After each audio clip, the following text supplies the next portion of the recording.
Quevilly, Carquefou, Grenoble, à l'époque où Grenoble jouait en CFA, Andrézieux. Et là, cette année, comme si ça ne suffisait pas, Canet-en-Roussillon. Ah les amis, allez, tous ensemble pour nos amis les Marseillais, tous ensemble, les bras bien hauts, allez, allez, allez, allez, allez, allez, plus haut, plus haut, plus haut, plus haut, allez, attention, et 1, 2, 3, voilà. Ah là là, ah c'est magnifique, c'est donc ça le plus grand, soi-disant le plus grand club de France. Eh ben comme disait Coluche, je me marre. Ils se sont fait soulever, les gars, par une équipe de National 2. Une équipe de National 2, les gars, qui s'appelle Canet-en-Roussillon. C'est pratiquement le nom d'une boîte de pâté de canard. Tu vois, ça pourrait être le nom d'une boîte de pâté de canard. Avec le Canet de Roussillon. Vos sandwichs ont du bon. Ah non, mais franchement, bravo les gars. Tu vois, moi ça me fait marrer parce que j'entends tout le temps chez beaucoup de supporters marseillais, nous, nos joueurs, contrairement aux mercenaires du QSG, il y a de la passion, hein, l'amour du maillot, ils sont là, ils aiment le club. Les mecs, il leur reste que la Coupe de France pour racheter une saison calamiteuse après avoir été la risée de l'Europe pendant la phase de poule en Ligue des Champions, avec tout ce qui se passe en championnat, c'est complètement le bordel et tout. Tu te dis, bon, la Coupe de France, normalement pour offrir un peu de bonheur à leurs supporters, pour essayer de faire au moins quelque chose dans une compétition quand même importante. La Coupe de France, c'est quelque chose en France, ça se bâcle pas. Hein? Et ben les mecs, ils ont trouvé le moyen de marcher sur le terrain hier contre une Nationale 2 en Coupe de France.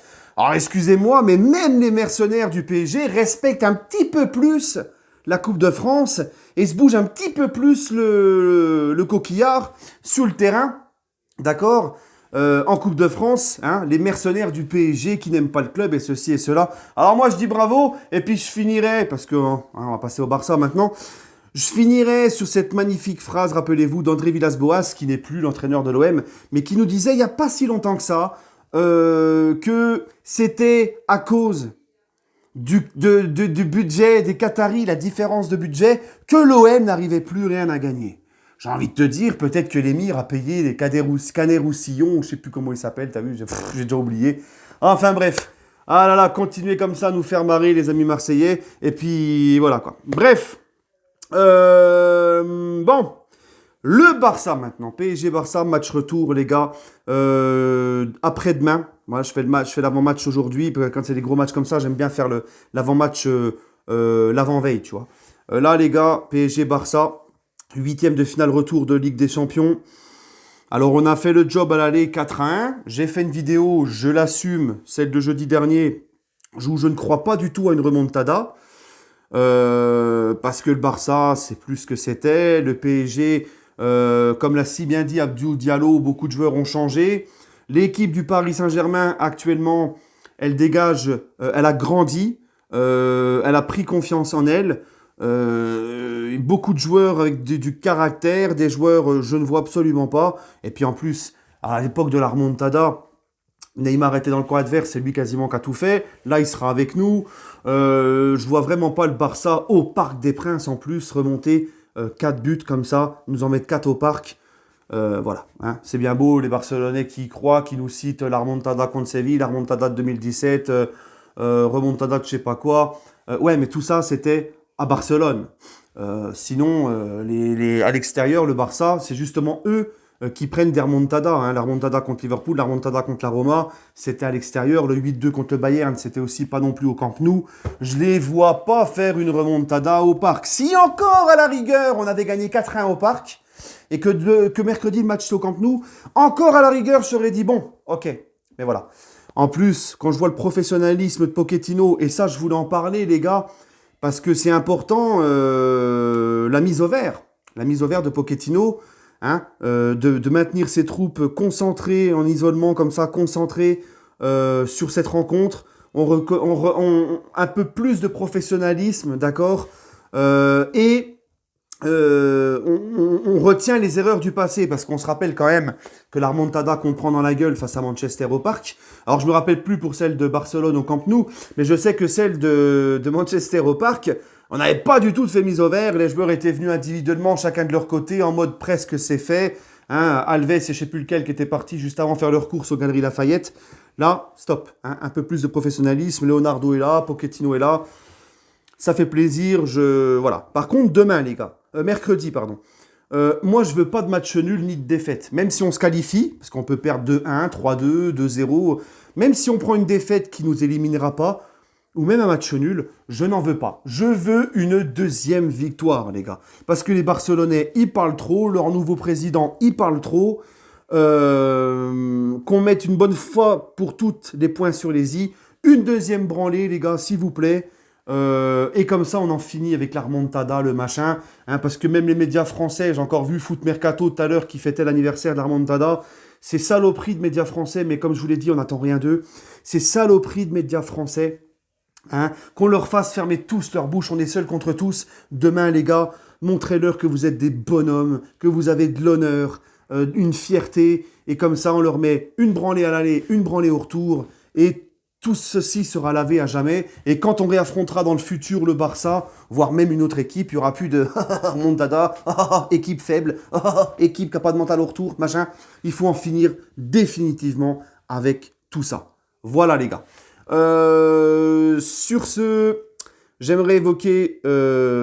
donc, on récupère tout le monde, tant mieux. Tout le monde sera là, mis à part Moïskine qui a le Covid. Concernant ma composition d'équipe, bah, c'est simple. Moi, je veux les mêmes qu'à l'aller. Je veux la même équipe qu'à l'aller. J'ai vu que Florenzi serait peut-être trop juste. On ne sait pas encore s'il sera là. J'ai vu Kehrer ou Dagba. Bon, l'équipe à l'aller, il y avait Florenzi à droite. Mais franchement, Kehrer et Dagba, je ne suis pas du tout emballé. Je préfère encore à la rigueur Diallo à droite.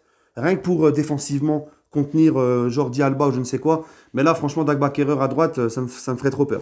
Mais bon, sinon, si Florenzi est apte, moi, je veux exactement la même équipe qu'au match aller. D'accord, mis à part Keane qui a le Covid, et on mettra Di Maria sur le côté. Hein, Di Maria qui est capable de te mettre des beaux buts, des belles passes décisives. C'est un de tes créateurs devant. Et Di Maria, on peut me dire ce qu'on veut. Di Maria, c'est quand même quelqu'un sur le côté qui fait pas mal d'efforts, de repli défensif. Donc, Di Maria pour Moïse Kean, on va pas pleurer. Hein. Mais sinon, mis à part ça, je veux la même équipe. J'espère que Florenzi sera là.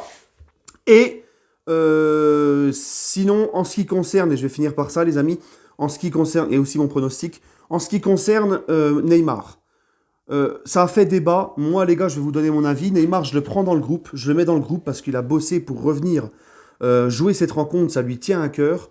Le mettre dans le groupe, ça apporterait une confiance, une sérénité en plus à nos joueurs, de le sentir avec eux sur le groupe. Et même psychologiquement pour l'équipe adverse, de voir Neymar, même s'il est juste dans le groupe, psychologiquement, ça peut peser. Tu vois, ils vont se dire, il peut rentrer à n'importe quel moment. Si vraiment ça se passe mal, tu peux le faire rentrer, tout ça, un petit peu plus tôt. Mais moi, je le prends dans le groupe, mais je le fais pas débuter. Voilà. Parce que Neymar, on connaît sa fragilité, malheureusement. On connaît que c'est un joueur qui est fragile. Le mec vient de revenir de blessure. Vous avez vu Piqué, bon, il était plus longtemps blessé que Neymar. Mais Piqué, ils ont forcé, ils l'ont fait revenir au bout de 2 entraînements. Le mec, il s'est repété. D'accord? Donc moi, je veux absolument qu'on évite ça avec Neymar. Quand on connaît justement la fragilité, c'est surtout ça. C'est surtout la fragilité du bonhomme. Moi, c'est ça qu'on ne prend pas de risque. Encore contre Caen, je te disais que c'était normal qu'il joue. Il n'avait pas joué contre Nîmes, il avait joué 15 minutes contre Marseille. Il lui fallait du rythme avant le Barça. J'en voulais pas à Pochettino de faire jouer. Mais là, c'est complètement différent. Là, il revient de blessure. C'est un joueur qui est fragile. C'est un joueur qui prend beaucoup de coups. Donc Neymar, je le laisse sur le banc. D'accord. Et je le fais rentrer si tout va bien. Allez, 20 minutes de la fin. Pour le kiff, pour lui faire plaisir. Et je lui explique tranquillement à Ney, tu vas rester sur le banc, on a besoin de toi, on ne prend pas de risque. Tu es en phase de reprise. On va te faire rentrer à 20 minutes de la fin. Tu te feras plaisir. Il y a des échéances importantes. Je préfère me passer 65 minutes de Neymar face au Barça où tu as quand même fait le job, les 3/4 du boulot au Camp Nou, 4-1. C'est pas comme si tu avais un score à remonter ou comme si c'était serré à l'aller. Donc j'explique à Neymar, voilà, il y a des grosses échéances qui vont arriver, je préfère me passer de toi 65 minutes dans ce match-là, et que tu sois en pleine forme pour l'écart, pour la fin du championnat, hein, la réception de Lille, la réception de Lyon, où il nous reste vraiment une grosse dernière ligne droite après le match contre le Barça. Ça va être la grosse ligne droite qui va commencer. Donc je lui explique à Neymar et puis je lui dis, tu joueras quand même 20 minutes au parc si tout va bien contre le Barça. Et surtout, fais pas le con, lâche ta balle au bon moment, n'essaie pas de régler tes comptes, de vouloir faire la différence tout seul, parce que c'est comme ça qu'il prend des coups et c'est comme ça qu'il se pète. Donc je lui explique, fais attention et surtout fais attention parce que en cas de carton jaune, le Ney, il est suspendu, hein, donc comme Verratti, comme Paredes. Donc voilà mon avis sur le cas Neymar. Hein. Bref, les amis, mon pronostic, écoutez, moi je vois un petit 3-1 pour le PSG. On se retrouvez-moi tout à l'heure à 19h sur le grand décrassage de Thomas Parle Foot, de 19 à 20h30. Et demain, je serai en live sur la chaîne de Seiss. Seiss, il change tout le temps de nom, Seiss, je sais même plus comment c'est. C'est Seiss parisien maintenant, je crois. Hein, enfin, vous connaissez tous Seiss, voilà. Hein, je serai en live avec l'immigré parisien et Seiss sur la chaîne de Seiss. Voilà les amis, écoutez, prenez soin de vous et allez Paris.